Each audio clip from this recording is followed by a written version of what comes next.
Assalamualaikum warahmatullahi wabarakatuh. Salam bahagia, salam guru penggerak. Perkenalkan, saya Kurnia Rohmiatuniswari, CGP Angkatan 10 Kabupaten Sleman. Pada kesempatan kali ini, saya akan memaparkan tentang modul 1.2 mulai dari diri, trapesium, usia, dan refleksi. Berikut adalah diagram trapesium usia saya. Saya lulus sekolah dasar pada usia 12 tahun, kemudian lulus SMP 15 tahun, kemudian lulus SMA 18 tahun, dan lulus S1 22 tahun. Usia saya saat ini adalah 30 tahun, dan masa usia pensiun saya adalah 60 tahun. Pada saat sekolah, saya memperoleh peristiwa yang negatif dan juga peristiwa positif. Pada peristiwa negatif, saat saya SMA, saya memperoleh nilai yang tidak tuntas pada satu mata pelajaran. Padahal dalam kegiatan pembelajaran saya termasuk aktif dan mampu menjawab pertanyaan dengan baik secara lisan maupun tulisan. Pada saat UAS, saya kurang maksimal dalam mengerjakan karena pada saat itu terjadi bencana puting beliung. Rumah saya rusak berat dan kondisi listrik mati. Hal tersebut membuat saya kecewa dengan diri saya. Namun saya juga kecewa dengan guru saya yang menilai hasil akhir hanya pada hasil UAS saja tanpa melihat proses pembelajaran yang telah saya lakukan. Kemudian untuk peristiwa positif, pada saat duduk di bangku sekolah dasar, saya memiliki prestasi non-akademik yaitu lomba MTTK. Karena prestasi saya tersebut, saya dikenal guru dan lebih mudah dalam menghadapi kesulitan belajar, lebih mudah berkomunikasi dengan guru.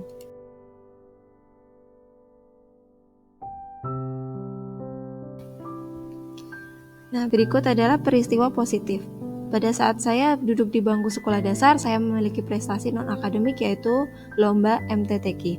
Karena prestasi saya tersebut, saya dikenal guru dan lebih mudah dalam menghadapi kesulitan belajar, lebih mudah berkomunikasi. Selain itu, saya juga berhasil membawa nama sekolah meraih juara 1 pada lomba keagamaan tingkat kecamatan. Bersama dengan teman-teman yang lain, sekolah saya meraih juara umum untuk pertama kalinya. Karena terlalu bahagia, saat lomba tingkat kabupaten, seluruh teman kelas saya ikut mengantar kami lomba. Saya merasa senang karena telah berhasil membanggakan orang tua, guru, dan juga sekolah meskipun dalam prestasi non-akademik. Pada peristiwa negatif, saat saya duduk di bangku kelas 10, saya mendapatkan nilai mata pelajaran biologi yang menurut saya tidak sesuai dengan hasil belajar saya. Pada pembelajaran sehari-hari, saya selalu memperoleh nilai dan mampu menjawab pertanyaan dari guru, baik lisan maupun tulisan. Namun pada nilai akhir semester, saya mendapatkan nilai yang tidak bagus, bahkan tidak tuntas. Sedangkan teman saya kurang aktif dalam pembelajaran, namun pada saat UAS memperoleh nilai lebih baik daripada saya dan mendapatkan nilai yang bagus pula. Memang pada saat UAS dilaksanakan, saya sedang tertimpa musibah puting beliung. Mungkin usaha belajar saya kurang maksimal karena rumah rusak berat dan listrik mati. Namun apakah nilai hanya diperoleh dari UAS? Saya kecewa dengan diri saya sendiri, namun saya juga kecewa dengan guru saya karena hanya melihat hasil UAS saya tanpa mempertimbangkan hasil UTS dan proses pembelajaran. Karena itulah saya tidak suka dengan pelajaran biologi saat SMA.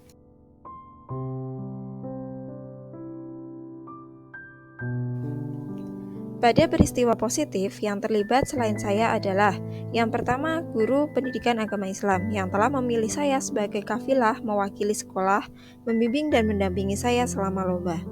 Yang kedua, orang tua terutama ibu saya yang telah sabar melatih saya untuk membaca Al-Quran dengan baik.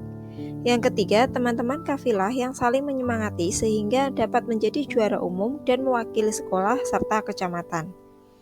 Kemudian pada peristiwa negatif yang terlibat selain saya adalah yang pertama, guru biologi yang telah membuat saya membenci mata pelajaran biologi karena hanya menilai saya dari hasil UAS tanpa melihat keaktifan dan proses pembelajaran yang setelah saya ikuti.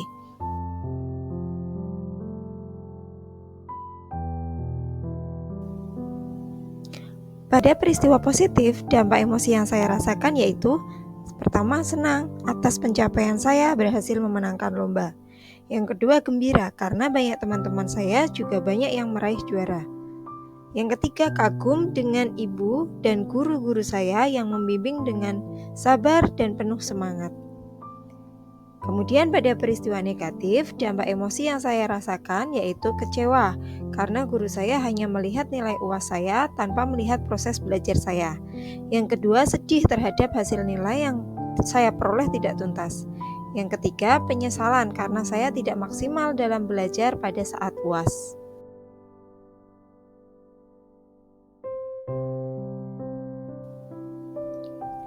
Momen yang saya rasakan pada masa sekolah masih mempengaruhi dan dapat saya rasakan di masa sekarang, karena hal tersebut berkesan dan membekas di hati saya.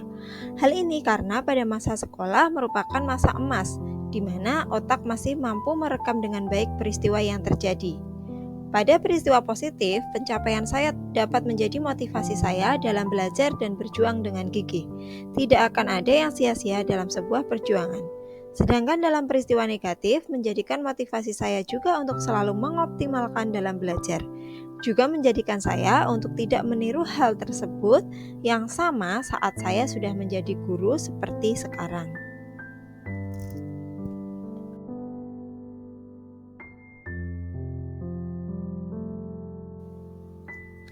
Pelajaran hidup yang bisa saya ambil, yang pertama, semangat dan usaha tidak akan pernah sia-sia. Terus menuntun siswa agar memiliki semangat dan usaha untuk kebutuhan dirinya. Yang kedua, menjadi guru yang baik, menyenangkan, dan mampu menuntun siswa, mendidik dengan penuh kesabaran, serta menghadirkan pembelajaran yang berpusat pada siswa. Yang ketiga, mau belajar sepanjang hayat sehingga mampu menjadi teladan yang baik bagi siswa.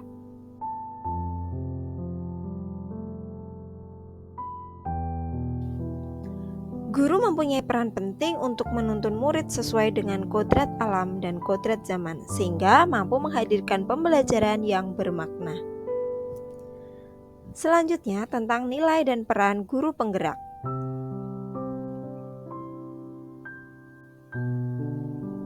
Nilai guru penggerak, yang pertama mandiri, yang kedua inovatif, yang ketiga reflektif, kemudian kolaboratif, dan yang terakhir berpihak pada peserta didik.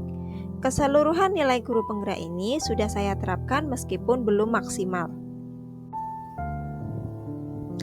Pada nilai mandiri, saya telah menggerakkan komunitas belajar. Komunitas belajar yang sebelumnya tidak ada di sekolah saya, sekarang ada dan terlaksana dengan baik di sekolah saya. Yang kedua, aktif dalam kegiatan komunitas, misalnya KKG.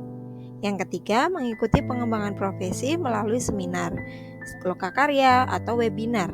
Dan saya termasuk orang yang aktif untuk mencari tahu informasi tentang seminar maupun webinar yang ada di dinas maupun di luar. Kemudian yang keempat, merefleksikan diri melalui saran dari kepala sekolah maupun rekan.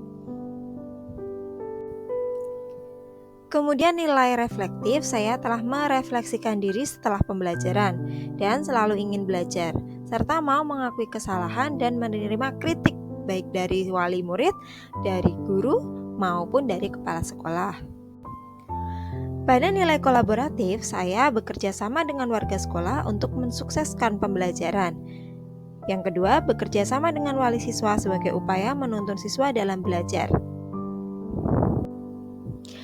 Nilai selanjutnya yaitu berpihak pada peserta didik. Dalam pembelajaran, saya telah melakukan pembelajaran yang berdiferensiasi. Kemudian mendengarkan pendapat siswa mengenai keberlangsungan proses pembelajaran. Dalam nilai inovatif, saya telah memanfaatkan media pembelajaran yang sesuai dengan perkembangan zaman. Misalnya, saya menggunakan Quizzes, Google Form, Surveyhut, maupun WhatsApp melalui polling. Kemudian merancang model pembelajaran yang bervariasi sehingga anak tidak bosan mengikuti pembelajaran saya.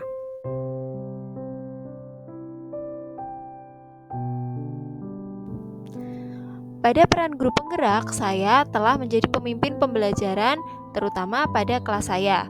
Yang kedua, menggerakkan komunitas praktisi. Melalui komunitas belajar, saya mengajak teman-teman saya untuk berbagi praktik baik. Yang ketiga, menjadi coach bagi guru lain. Selain menjadi coach, saya juga menjadi contoh bagaimana berbagi praktik baik pada komunitas belajar yang ada di sekolah. Yang keempat, mendorong kolaborasi antar guru.